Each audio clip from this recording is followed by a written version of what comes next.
Hoje também à noite nós começamos uma nova série, irmãos, no Novo Testamento, na carta do apóstolo Paulo a Timóteo, no capítulo 1, chamado As Cartas Pastorais, não é?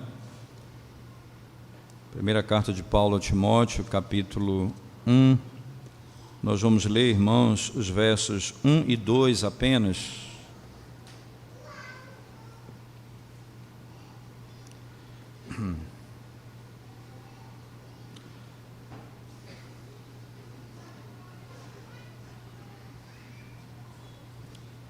Diz assim as Sagradas Escrituras, irmãos.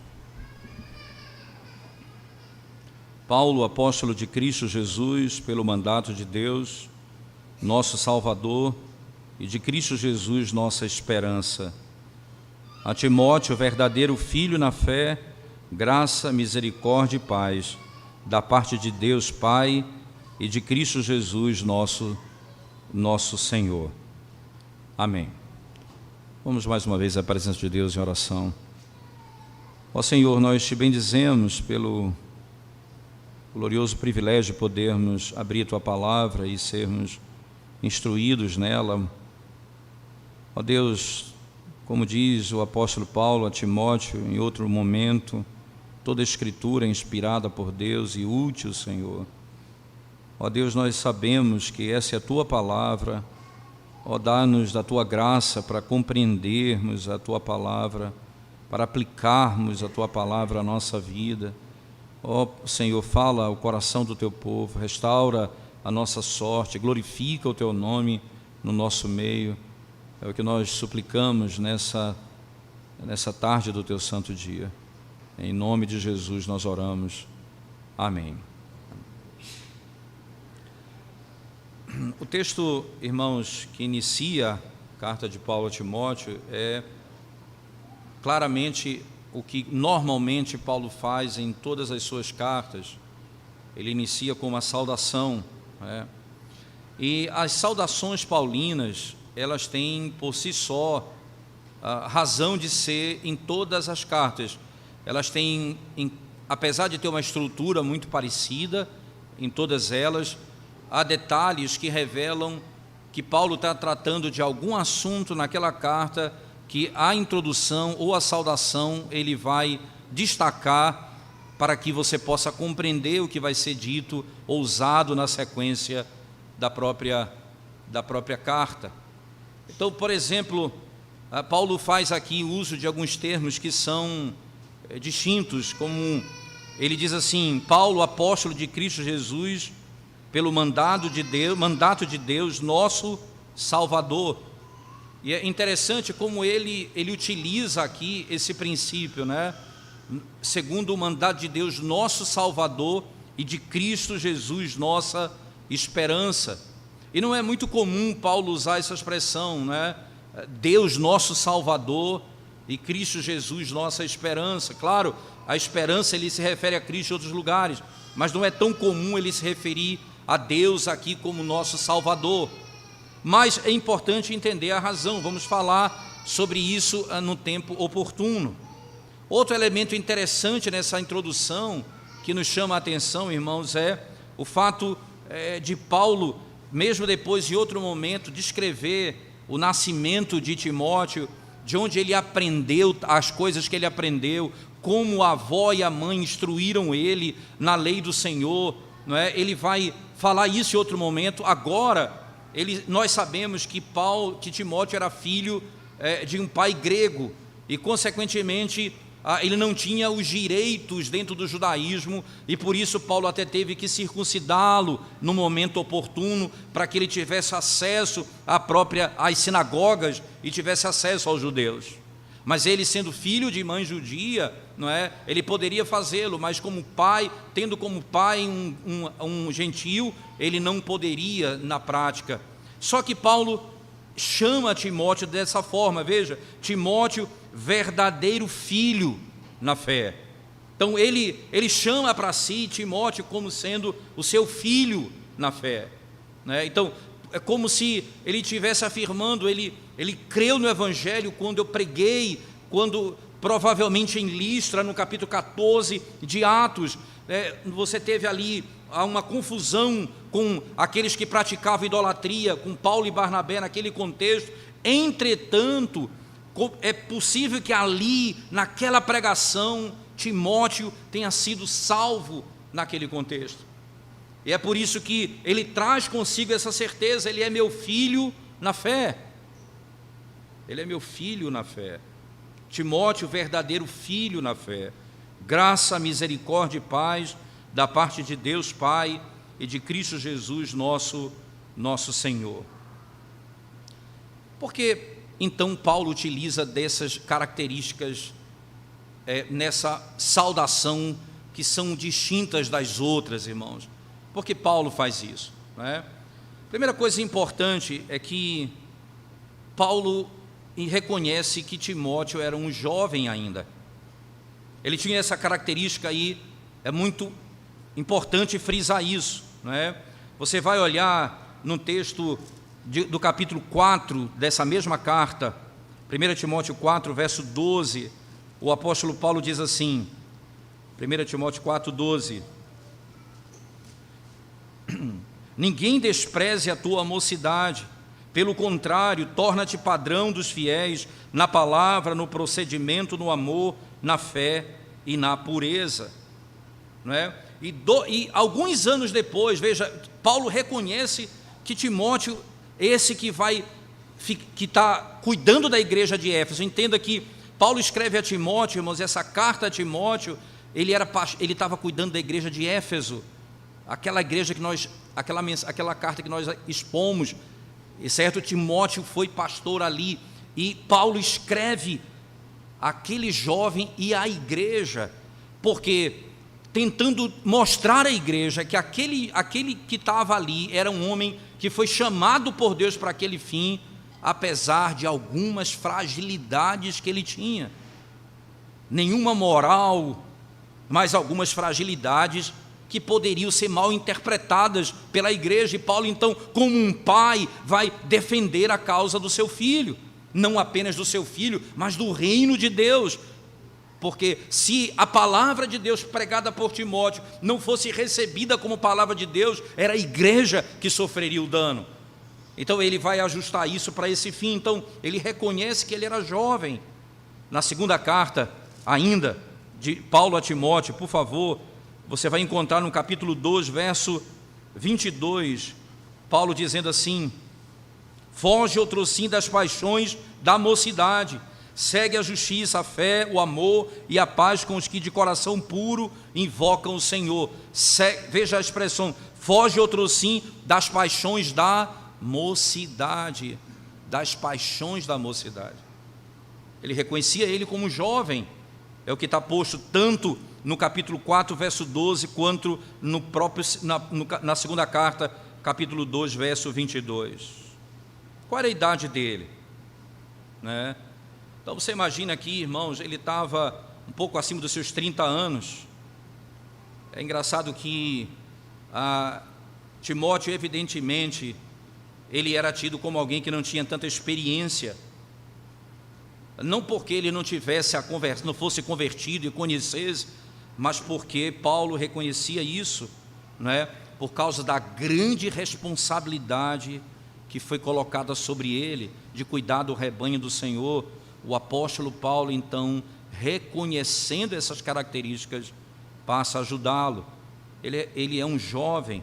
Segundo, irmãos, veja, temperalmente, veja como no temperamento dele, melhor dizendo, no temperamento dele, ele era tímido. Timóteo era reconhecido como um homem, no aspecto do seu temperamento, um homem tímido. E ele precisava de alguma afirmação, podemos dizer assim, em alguma medida ele precisava desse tipo de afirmação. E o que é que Paulo vai fazer com ele? Paulo, em alguns momentos, vai mostrar a ele, não é, que ele precisa não temer nada disso. Você vai olhar, por exemplo, né, você vai olhar que ele vai escrever em outros momentos na sua carta que ele não deve temer, porque Deus não lhe deu espírito de covardia, nem de timidez, mas deu espírito de poder. E isso porque Paulo reconhece que Timóteo tem na sua maneira de ser um pouco dessa característica, ele é um homem tímido. Mas não apenas isso, irmãos, Timóteo também era um homem fisicamente enfermo e sofria, não é, de alguns problemas gástricos conhecidos. Quando você vai lá, por exemplo, no capítulo 5 da primeira carta, capítulo 5, verso 23, diz assim o texto: não continues a beber somente água, usa um pouco de vinho, por causa do teu estômago e das frequentes enfermidades. Veja que ele diz, não beba apenas água, beba também um pouco de vinho, por causa das tuas frequentes enfermidades. Não era apenas uma questão de estômago, ele tinha um problema contínuo de saúde. Ele escreve como um pai fala sobre o seu filho. Ele orienta o seu filho, que é um pastor de uma igreja que ele ama. E era o apóstolo Paulo dizendo a ele, não é? Reconhecendo tudo isso nele. Quando você olha para esse aspecto do que Paulo está informando, irmãos, alguns aspectos nós podemos extrair. Veja, ele era assim jovem, ele era assim tímido no seu temperamento, ele era assim, sem dúvida alguma, fraco na sua saúde, né, como nós acabamos de ver. Esses três aspectos limitadores, não é, poderiam desqualificá-lo do peso daquilo que ele recebeu, que era cuidar do rebanho do Senhor. Mas ele vai aprender uma coisa, e Paulo vai deixar claro isso para ele. Na segunda carta, no capítulo 2, verso 1, ele diz o seguinte a Timóteo: tu, pois, filho meu, veja mais uma vez o termo filho, né? Tu, pois, filho meu, fortifica-te na graça que está em Cristo. Ora, você tem essas fragilidades, você é jovem, você pode ser, não, as pessoas mais velhas podem olhar para você não como aquele que tem condições de falar, não tenha problema com isso, você é um pouco tímido e você tem enfermidades no corpo, fortifica-te na graça. Aquilo que Paulo ouviu do próprio Deus quando recebeu um espinho na carne e Satanás esbofeteava o seu rosto continuamente, e ele dizia: Senhor, eu supliquei várias vezes a Ti, me livra desse espinho na carne, e o Senhor disse: a minha graça te basta. E ele, da mesma verdade, ele se dirige a Timóteo: fortifica-te na graça do nosso Senhor Jesus Cristo. Timóteo, irmãos, né, pode ser compreendido como esse pastor, como nós acabamos de descrever aqui, mas Paulo esperava dele algumas coisas, né? Paulo desejava visitar a igreja de Éfeso, ele desejava ver os irmãos. Lembre-se que lá em Atos, no capítulo 20, ele se despede da igreja. Aqui, entenda, irmãos, ele deseja ver a igreja, e como um apóstolo, ele assumiria a responsabilidade da igreja. E o que é que ele vai fazer, irmãos? Ele diz, ele reconhece que vai demorar, ele reconhece que não vai chegar a tempo, e ele então descreve a Timóteo como ele deve proceder na casa de Deus. Entenda, o que Paulo vai dizer aqui, na primeira carta a Timóteo, no capítulo 3, veja, no capítulo 3, no versículo 14 e 15, ele diz assim: escrevo-te estas coisas, esperando e ver-te em breve, para que, se eu tardar, fique ciente de como se deve proceder na casa de Deus, que é a igreja do Deus vivo, coluna e baluarte da verdade. O apóstolo Paulo aqui tem um cuidado. Eu desejo estar aí com você para assumir isso, mas eu devo tardar. Então eu estou lhe dizendo, lhe instruindo como você deve proceder na casa de Deus, como você deve se comportar na casa de Deus e como você deve conduzir a igreja do Senhor. Veja que preciosidade nós temos nas mãos, irmãos. Que preciosidade. Uma carta escrita a Timóteo, pelo apóstolo Paulo, mas não apenas para ele particularmente, mas também para a igreja. No último versículo, no último versículo da carta a Timóteo, no capítulo 6, verso 21, diz assim: pois alguns professando, desviaram da fé, a graça seja convosco. E esse convosco, irmãos, é claro, está no plural, é óbvio. Então, ele não se dirige apenas a Timóteo, mas à igreja. Essa é uma carta que é dirigida a Timóteo, mas no fim ele se dirige ao plural, e se dirige ao povo de Deus, à igreja. Como nós devemos proceder na casa de Deus, o que nós devemos fazer na casa do Senhor. Aqui nós poderíamos dizer, esse é o tema central da carta de Paulo a Timóteo. Se eu pudesse dar um tema central para essa carta, esse seria o tema. Eu diria que o que Paulo descreve aqui é como nós devemos proceder na casa de Deus, em todas as áreas da vida da igreja, em todas as áreas da vida da igreja. Isso o apóstolo Paulo nos mostra com muita clareza na sequência. E o que é que Paulo vai instruir, irmãos, no primeiro momento? Então, preste atenção nisso. Nós vamos analisar, e aqui eu vou me valer do argumento utilizado por John Stott no seu comentário, e ele divide os cuidados, perceba bem, os cuidados que ele ordena a Timóteo para com a igreja do Senhor. E o que é exatamente que ele vai dizer a Timóteo? Primeiro, irmãos, ele deve cuidar da doutrina da igreja e como preservá-la intacta, sem corrupção, pelos falsos mestres. Timóteo, cuidado com os falsos mestres, mantenha a doutrina da igreja pura, intacta. Onde eu encontro isso? No mesmo capítulo que nós estamos lendo, no capítulo 1. Não vamos ler, obviamente, porque nós vamos expor sessão por sessão dessa, se Deus permitir, mas perceba, nos versículos 3 a 20, o apóstolo Paulo vai orientá-lo quanto ao cuidado com os falsos profetas, no capítulo 1, verso 3 ao 20. O segundo aspecto e como Timóteo deve se comportar na igreja e como deve conduzir a igreja do Senhor, irmãos, no segundo momento é o culto público da igreja e a intercessão global por toda a humanidade, com o papel definido do homem e da mulher no pastorado e a participação deles no culto público.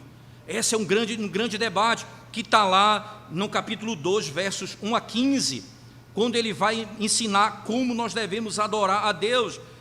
Capítulo 2, de 1 a 15. Então, só para você entender, é nessa sessão que Paulo diz que não permite que a mulher tenha autoridade de homem, e ele mostra como os homens devem orar e como a mulher deve se portar no culto público. É claro que Paulo aqui está instruindo Timóteo, irmãos, claramente em todas essas coisas. Em todas essas coisas. Mantenha a igreja do Senhor pura. Mantenha a doutrina intacta, Timóteo. Zela pelo culto público ao Senhor. Terceiro, o apóstolo escreve acerca dos diáconos e presbíteros, como escolher liderança para a igreja do Senhor. Você vai encontrar no capítulo 3, versos de 1 a 16, onde Paulo vai tratar exatamente desse tema.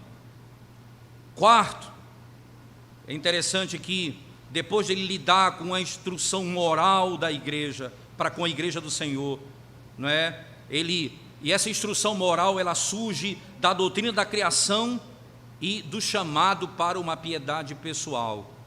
Paulo vai agora ele se dirige literalmente, irmãos, aos líderes da igreja local, especialmente aos líderes que são mais jovens, né, que eles precisam ser ouvidos e não desprezados.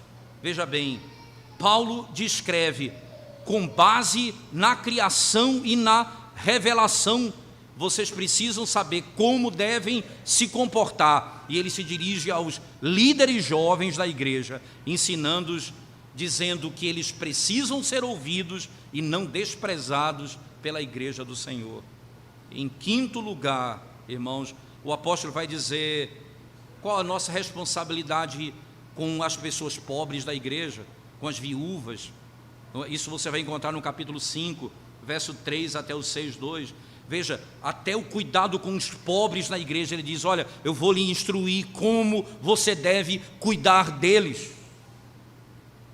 Em sexto lugar, irmãos, em sexto lugar, você vai perceber ainda, né, que o apóstolo Paulo vai dizer o seguinte: em reação àqueles que pensam que a piedade é um meio de ganho financeiro, ele vai se levantar poderosamente contra essas pessoas. Veja, o apóstolo Paulo diz: não permita que as pessoas façam da piedade ganho ou lucro, ou que usem da pregação da palavra para poder enriquecer ilicitamente. Paulo zela pela igreja por meio da sua instrução, Sabedoria para a igreja local em todas as gerações, irmãos. João Calvino, que escreveu ali século XVI, disse as seguintes palavras: a carta de Paulo a Timóteo é altamente relevante para nós hoje. Calvino, que escreveu ali no século XVI, a carta de Paulo a Timóteo é altamente relevante a nós hoje. E hoje nós podemos dizer, irmãos, 500 anos depois, mais de 500 anos depois da reforma, nós podemos dizer: a carta de Paulo a Timóteo ainda e será de grande valor para a vida da igreja. De grande valor para a vida da igreja. Paulo tinha certeza de que a igreja precisava se manter pura. Era isso que ele buscava, que os líderes que estavam sendo preparados e enviados tivessem essa condição de zelar pela igreja do Senhor. O que chama a nossa atenção é um detalhe importante na carta, como já falamos no início, irmãos, e podemos perceber isso agora na conclusão. Preste bem atenção, voltando aqui à introdução do nosso texto. Paulo, apóstolo de Cristo Jesus, pelo mandato de Deus, nosso Salvador, e de Cristo Jesus, nossa esperança. Perceba que Paulo coloca aqui meio que dentro de uma estrutura, irmãos, de início e fim, como se fosse mesmo envelope. Perceba, a base do apostolado de Paulo é o Deus e o Filho. Perceba, Paulo, apóstolo de Cristo Jesus, pelo mandato de Deus, nosso Salvador, e de Cristo Jesus, nossa esperança. Agora, ele se volta a Timóteo e diz: Timóteo, verdadeiro filho na fé, graça, misericórdia e paz da parte de Deus Pai e de Cristo Jesus, nosso Salvador. Ele, assim como a base do seu apostolado é o Deus e o Pai, Deus Pai e o Deus Filho, assim a base da sua obra redentora é Pai e Filho também. Ele coloca exatamente no mesmo princípio. Por que Paulo faz isso, irmãos? Qual é a lógica de Paulo? Paulo está dizendo que a autoridade do chamado dele, vem do Senhor. É exatamente isso, a palavra é essa. Eu fui chamado pelo Senhor. O meu apostolado não é que eu fui chamado pela igreja. Não. Paulo está dizendo: eu não fui chamado pela igreja, eu fui chamado pelo Senhor Jesus Cristo. Eu sou um apóstolo de Cristo Jesus.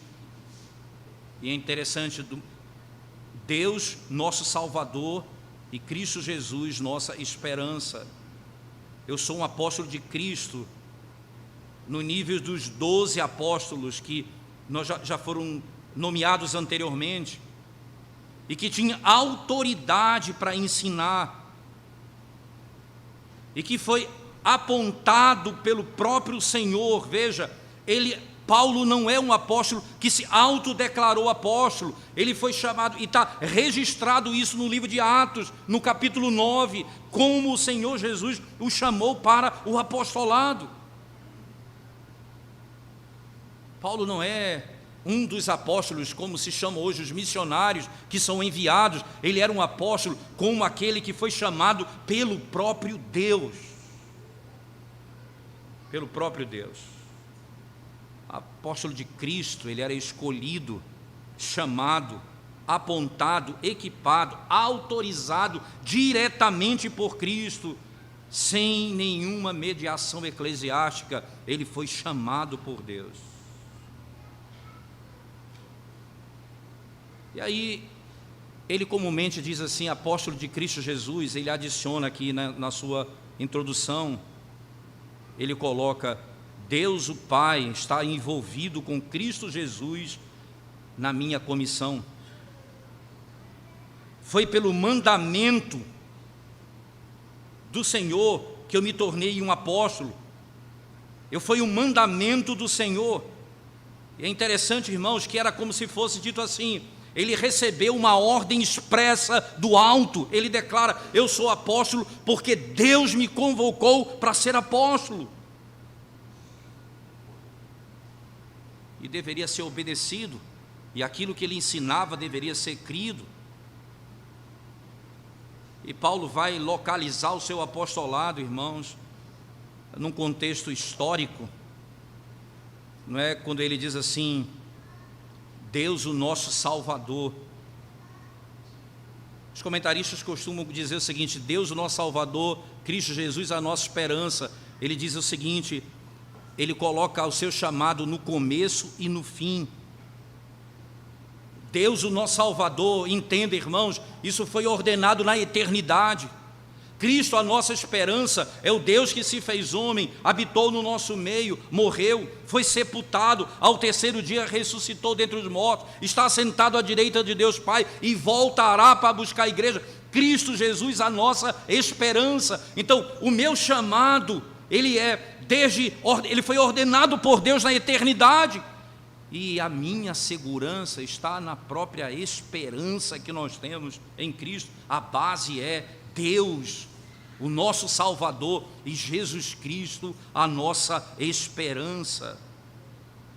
A volta de Cristo, irmãos, esse é o objeto da nossa esperança. Quando todas as cortinas serão abertas e nós poderemos ver exatamente como o Senhor revela na sua palavra. Mas por que Paulo faz isso? Mais uma vez eu volto a perguntar. Porque ele vai fazer a mesma coisa com Timóteo agora. Timóteo, meu verdadeiro filho na fé. Como já falamos, ele foi salvo pela pregação e na mensagem apostólica em Listra, possivelmente. Paulo vai reforçar a autoridade dele na igreja. Perceba, a minha autoridade veio de Deus. A autoridade de Timóteo é porque eu estou enviando ele. Perceba, irmãos, Deus me chamou, o Deus, o meu Salvador, Jesus Cristo, a minha esperança, é com base no mandato de Deus que eu sou apóstolo. E agora eu envio Timóteo à igreja, e aí ele circuncida de novo, ele circunscreve mais uma vez o mesmo princípio, Deus e Cristo, referindo-se àquilo que Timóteo é, para dizer a autoridade que ele recebeu de Deus. Nessa autoridade ele chama Timóteo, e é por isso que ele diz à igreja: deem ouvidos o que ele tem para dizer, preste atenção na sua pregação, porque Paulo tem a consciência de que Timóteo era aquele que foi enviado pelo Senhor. Lembra, Timóteo não é um apóstolo, Timóteo é um evangelista. Lembra que ele vai dizer isso: cumpre cabalmente o teu papel de evangelista. É por isso que Timóteo vai, irmãos, como ele vai usar em outro momento, ele recebeu o chamado por profecia, ele vai fazer menção disso. Ele era um evangelista, ele tinha autoridade apostólica como um evangelista, como Calvino interpretava. Calvino reconhece que haviam três ofícios temporários, que era o profeta, apóstolo e evangelista, e esses ofícios terminaram, e nós temos então apenas 2 ofícios permanentes: o presbítero, que é regente e docente, e os diáconos. Esses são os ofícios da igreja hoje, mas os temporários eram profetas, apóstolos e evangelistas. Timóteo recebeu essa autoridade dada pelo apóstolo Paulo a ele. Ele tem autoridade para falar à igreja. Eric Alexander, um escocês, disse o seguinte, irmãos: Paulo fala com a autoridade das Escrituras, ele fala a palavra de Deus, ele foi ordenado por Deus. Ele diz: ora, para que se eu tardar, fique ciente de como se deve proceder na casa de Deus, que é a igreja do Deus vivo, coluna e baluarte da verdade. Perceba, a verdade que procede de Deus e está sendo revelada a vocês. A igreja do Senhor, ela não é a fonte da verdade, ela é o baluarte da verdade, ela é aquela que prega a verdade, que ensina a verdade, e é isso que ele está instruindo a Timóteo: instrui a igreja na verdade, para que a igreja não se aparte da verdade.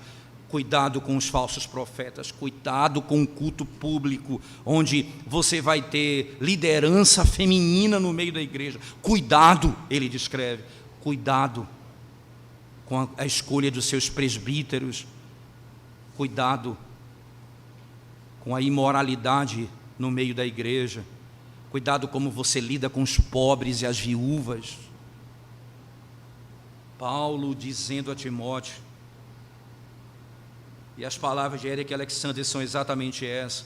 Deus falou a Paulo, Paulo a Timóteo, e a igreja fala a palavra de Deus revelada e escrita.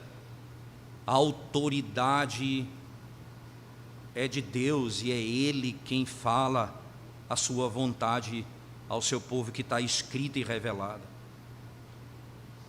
No final dessa sessão, então, o apóstolo Paulo se dirige dizendo: Timóteo, verdadeiro filho na fé, graça, misericórdia e paz da parte de Deus Pai, de Cristo Jesus, nosso Senhor, nosso Senhor. As palavras de Paulo se dirigindo a Timóteo são belas, irmãos. Cada palavra fala alguma coisa acerca da condição humana. Graça é a bondade de Deus para aqueles que são culpados, indignos, e a misericórdia, irmãos, é a sua piedade para aqueles que não podem salvar a si mesmo. E paz, literalmente paz, é dado àqueles que estavam alienados de Deus e agora foram aproximados dele. Graça, ele usa os termos graça, misericórdia e paz da parte de Deus Pai e de Cristo Jesus nosso Senhor. Cristo Jesus nosso Senhor. Todas as três aqui, irmãos, eles brotam da mesma fonte: Deus o Pai e Cristo Jesus nosso Senhor.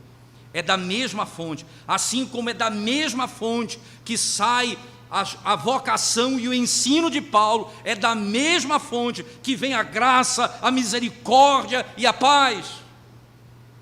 Paulo está assegurando, irmãos, o que vocês vão ouvir de Timóteo tem por base a mesma origem da minha vocação.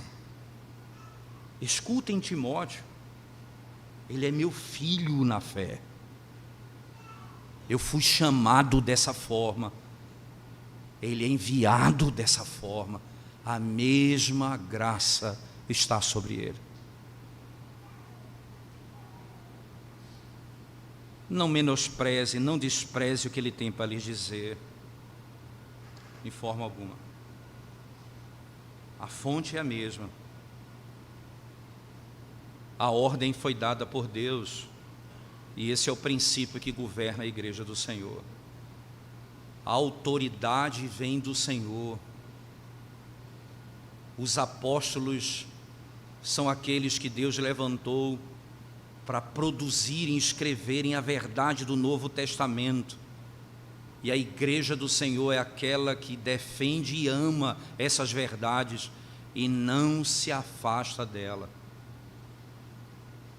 Timóteo era esse pastor que pregaria tais verdades. Algumas aplicações últimas para nós encerrarmos, irmãos.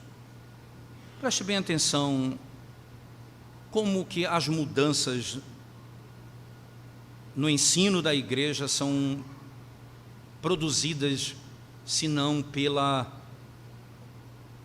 mudança na sociedade, pela mudança nos ventos que ocorrem no mundo. É porque a igreja do Senhor, ela tem que ser transformada de acordo com a cultura em que nós vivemos. O culto ao Senhor, ele tem que ser modelado de acordo com a cultura que nós vivemos. Olha, hoje é impossível você não ter uma mulher pastora. Por que não pode? Porque isso, as mulheres assumiram todos os cargos na sociedade, é um absurdo. Então a sociedade pressiona, mas nós somos lembrados desde o início da carta de Paulo a Timóteo, irmãos, que a origem vem do Senhor, a autoridade é dele, a palavra é dele, e é ele quem governa a sua igreja e a sua palavra. Timóteo, eu estou lhe instruindo, caso eu tarde, você saiba como proceder na casa de Deus.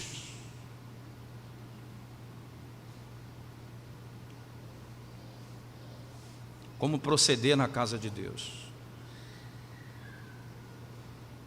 Nós não ouvimos mais o que Deus tem para dizer.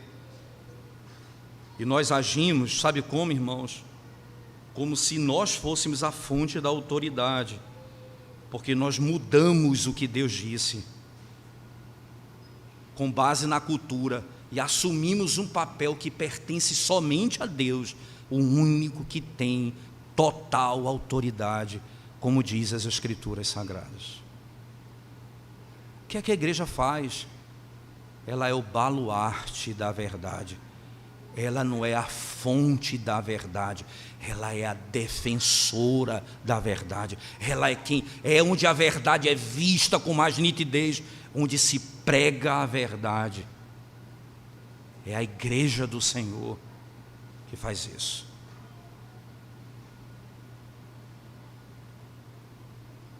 Nós não temos autoridade para mudar aquilo que foi ordenado pelo Deus eterno, com nenhuma outra base na sociedade possamos imaginar. Mas em segundo lugar, irmãos, perceba a beleza de ter filhos espirituais. Timóteo, meu filho, verdadeiro filho na fé. Que coisa impressionante. Eric Alexander chega a comentar dizendo: nós podemos ter muitos mestres, mas só temos um pai. Que beleza isso, não é? Que beleza isso. Podemos ter muitos mestres, mas só temos um pai. Já parou para pensar, pai, primeiramente, você que tem seus filhos biológicos, que bom se eles fossem seus filhos espirituais também. Que bom se eles fossem seus filhos espirituais também. O que você tem feito para instruir os seus filhos no Evangelho Redentor? O que vocês têm feito para levar os seus filhos a Cristo? Vocês têm pregado esse evangelho ao seu filho. Você tem desejado vê-los aos pés do Senhor. Você tem orado por isso.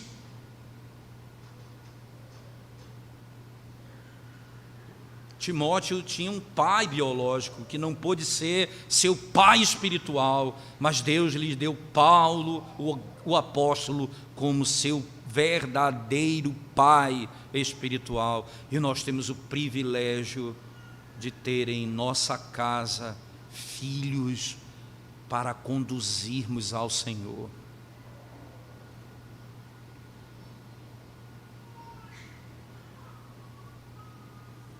Mas que bênção também, irmãos, é pregar o evangelho, testemunhar de Cristo no trabalho, falar do amor do Senhor para as pessoas com quem nós convivemos.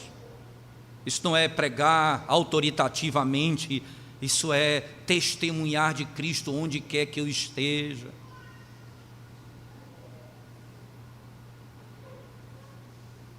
Como eu já ouvi histórias de pessoas que disseram: o meu colega de trabalho, o testemunho e a vida de piedade dele me constrangia, e como eu quis conhecer o Salvador dele.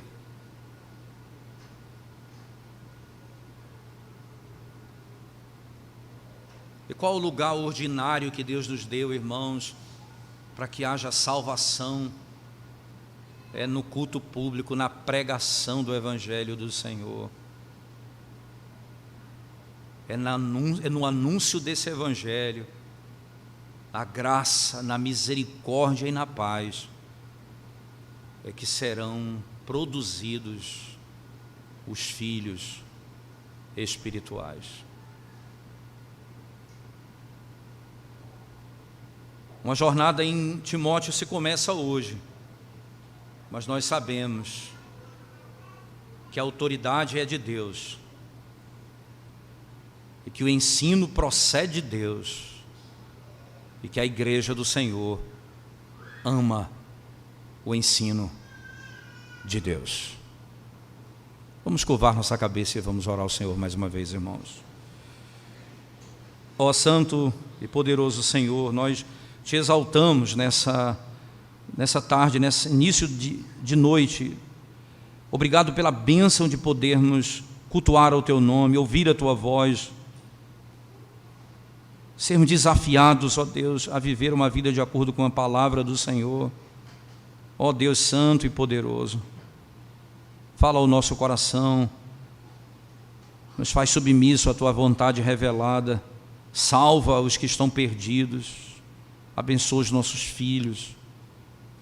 Ó Senhor, que eles te amem de todo o coração, que nós sejamos instrumentos, ó Deus, de levar os nossos filhos a Ti, para o louvor da Tua glória. Ó Senhor, Senhor nosso, abençoa-nos, nós precisamos da Tua graça, em nome de Jesus, amém.